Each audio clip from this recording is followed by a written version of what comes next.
नमस्कार बंधुओं, मित्रों। आज एक ऐसे पदार्थ या सामग्री की बात करेंगे जो लगभग प्रत्येक धार्मिक प्रयोजन जैसे पूजा, पाठ, आरती, ज्योतिषी एवं वास्तु उपायों के तौर पर अत्यधिक महत्वपूर्ण मानी जाती है। और उस पदार्थ से आप सभी भली भांति परिचित भी होंगे, जिसे हम साधारण भाषा में कपूर के नाम से जानते हैं। कपूर अलग अलग भाषाओं में अलग अलग नामों से जाना जाता है, जैसे कैम्फर, कर्पूर, कैम्फोरा आदि। कई लोग इसे आस्था भक्ति की वजह से महत्व देते हैं तथा अपने घरों में इसका भरपूर उपयोग भी करते हैं। यदि हम धार्मिक विद्वानों के अनुसार देखें तो कपूर जलाने से घर में सकारात्मक ऊर्जा एवं सुख शांति आती है और नकारात्मक ऊर्जा दूर होती है। देवी देवता प्रसन्न होते हैं, पितृ दोष शांत होता है, बुरी नजर से बचाव होता है, वास्तु दोष दूर होता है, घर में सुख समृद्धि आती है, रात के समय बुरे सपने नहीं आते, अहंकार नष्ट होता है, अंधकार और अज्ञानता दूर होती है। कपूर जलाने से शरीर को दोष मुक्त करके पवित्र किया जाता है आदि। अब इन सभी बातों का प्रमाण वही दे सकते हैं जिन्होंने इतने सारे प्रयोग किए। यदि कपूर जलाने से अंधकार व अज्ञानता का नाश होता है, तो ये आवश्यक हो जाता है कि लोग कोई भी वस्तु या पदार्थ प्रयोग में लाने से पूर्व उसके गुण, अवगुण, हानि, लाभ को जरूर जांचते व परखते ही होंगे। चलिए अब कपूर के बारे में कुछ साधारण सी जानकारी प्राप्त करते हैं। उसके बाद हम जानेंगे कपूर का वैज्ञानिक शोधों पर आधारित प्रमाणित सच। जैसा कि सर्वविदित है, कपूर एक रंगहीन या सफेद रंग का क्रिस्टलीय पाउडर होता है, जिसमें तेज गंध होती है, जो अधिक तापमान पर ज्वलनशील वाष्प उत्सर्जित करता है। वैसे तो कपूर कई स्रोतों से प्राप्त होता है, परंतु विशेष तौर पर यह एक वृक्ष से प्राप्त किया जाता है, जिसे सिनामोमम कैम्फोरा कहते हैं। कपूर बनाने के लिए कपूर के पेड़ की लकड़ी या छाल की कटाई की जाती है। फिर इन लकड़ी के छोटे छोटे टुकड़े किए जाते हैं और इन्हें गर्म किया जाता है। गर्म करने के बाद जमी हुई भाप जब क्रिस्टल का रूप ले लेती है, तो शुद्ध कपूर तैयार हो जाता है। प्राकृतिक या सिंथेटिक दोनों ही कपूरों का प्रयोग औद्योगिक क्षेत्र जैसे ऑटो, शिल्पकला, कीटनाशक बनाने में, पेंट ऑयल सौंदर्य प्रसाधन बनाने में, खाद्य पदार्थों में सुगंध स्वाद के लिए एवं कृषि में प्रयोग किया जाता है। मानव एवं पशु चिकित्सा विज्ञान में कपूर का उपयोग सीमित मात्रा में किया जाता है। भारत में कई प्रकार की दवाइयों में इसका प्रयोग किया जाता है। यदि हम कपूर के लाभ के बारे में बात करें, तो रोग विज्ञान में कपूर का योगदान है।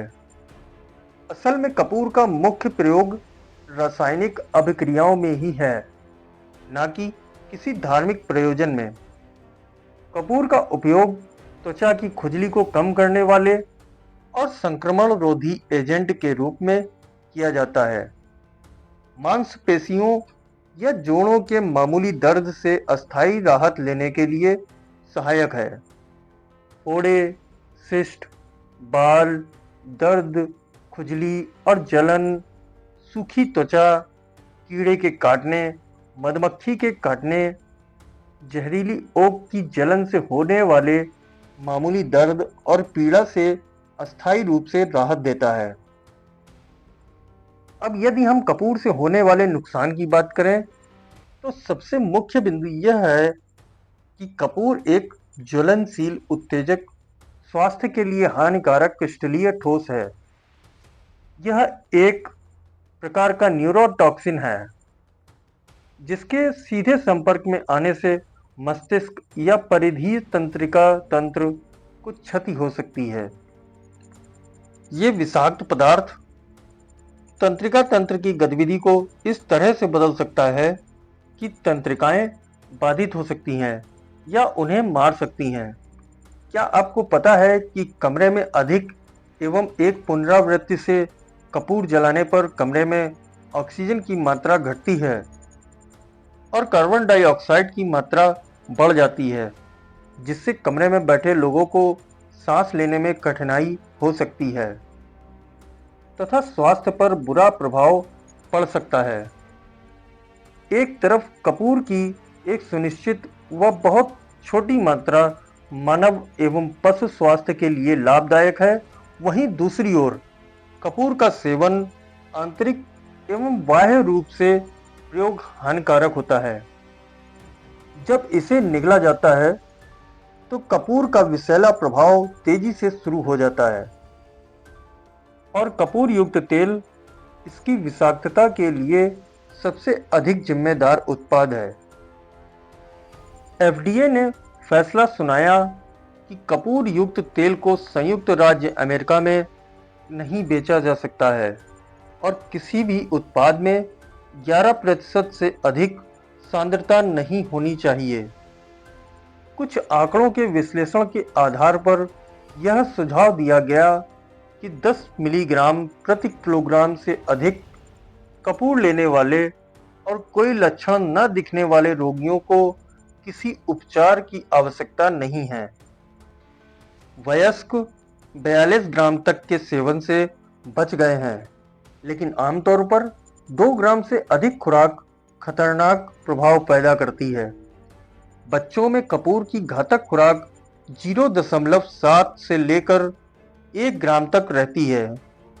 2 ग्राम से अधिक खुराक को अवसादक बताया गया है और इससे ऐंठन, प्रलाप, मतिभ्रम और मृत्यु हो सकती है। जिन बच्चों को ज्वरजन्य ऐंठन या ऐंठन के लिए अन्य पूर्व प्रवृत्त कारक का इतिहास रहा हो, उन्हें कपूर और कपूर युक्त उत्पादों से बचना चाहिए। शिशुओं के नथुनों में कपूर को कम मात्रा में भी नहीं डालना चाहिए, क्योंकि इससे उन्हें तुरंत बेहोशी आ सकती है। यूके की दवा समीक्षा समिति ने सिफारिश की है कि कपूर को यकृत और पित्त संबंधी विकारों, पित्त पथरी, सूल, गुर्दे के विकारों, मूत्र पथ के संक्रमण या मूत्रवाहिनी की पथरी के उपचार के लिए बनाए गए उत्पादों में शामिल नहीं किया जाना चाहिए। कपूर श्लेष्म झिल्ली और जठरांत्र मार्ग से तेजी से अवशोषित होता है। यह सांस द्वारा या त्वचा पर लगाने से और नाक में डालने से भी अवशोषित होता है। एक शोध के आधार पर माताओं द्वारा कपूर खाने के 15 मिनट बाद मां के रक्त में कपूर पाया गया, लेकिन 8 घंटे बाद नहीं। 36 घंटे बाद प्रसव के समय यह एमोनियोनिक द्रव गर्भनाल और भ्रूण के रक्त और भ्रूण के मस्तिष्क, यकृत और गुर्दे में मौजूद था। कुछ मामलों में शरीर द्वारा अवशोषित कपूर मुख्य रूप से मूत्र में ऑक्सीकृत कैम्फोरोल के रूप में उत्सर्जित होता है। हालांकि कुछ मात्रा सांस, पसीने और मल में भी दिखाई देती है। अतः उपर्युक्त विश्लेषण व शोधों के आधार पर देखें तो कपूर लगभग मानव स्वास्थ्य के लिए हानिकारक ही है। एवं एक तथ्य ये भी सामने निकल कर आया है कि कपूर की सुगंध से मतिभ्रम उत्पन्न होता है, जो व्यक्ति के मानसिक स्वास्थ्य पर बुरा असर डालती है। कपूर के जलने पर उत्पन्न सुगंध से प्रभावित व्यक्ति को कुछ समय के लिए संतुष्टि, शांति व सुख का अनुभव होता है, परंतु वास्तविक परिस्थिति कल्पना से भिन्न होती है। क्या यही कारण है कि धार्मिक कार्यों में कपूर का प्रयोग अधिक मात्रा में होता है? विचार अवश्य ही करें, जागरूक बने, अंधविश्वासी नहीं। ऐसे ही महत्वपूर्ण विश्लेषण के लिए चैनल को सब्सक्राइब अवश्य ही करें। धन्यवाद। जय संविधान, जय मूल निवासी।